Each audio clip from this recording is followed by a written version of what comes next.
რადგან ბიზნესის კონცეფციასა და საოპერაციო მოდელს შევეხეთ, მნიშვნელოვანია ვახსენოთ სოფლი დანჯის კონცეფციაში სოციალური პასუხისმგებლობის ელემენტების არსებობაც.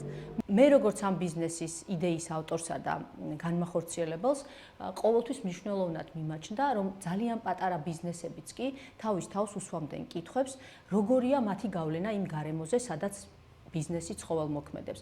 რამდენად ვიცავთ ამ გარემოს და ვუფრთხილდებით. გარდა იმ ძირითადი პროდუქტისა და მომსახურებისა, რასაც ქმნის ჩვენი ბიზნესი, რამდენად ვქმნით სოციუმისთვის დამატებით ღირებულებას. სოფლი დანჯისთვის ეს თემები ყოველთვის მნიშვნელოვანი იყო. მაგალითად, ვცდილობდით პლასტიკი შეფუთვაში მაქსიმალურად შეგვემცირებინა. ვცდილობდით გვემუშავა ფერმერებთან იმაზე, რომ პროდუქტის ეტიკეტირებისა თუ რეგულირების შესახებ ინფორმაცია მათთვის ადვილად ხელმისაწვდომი ყოფილიყო. ასევე აქტიურად მუშაობდით იმ მეთოდების დანერგვაზე, რაც პროდუქტის გაფუჭების ხარისხს შეამცირებდა.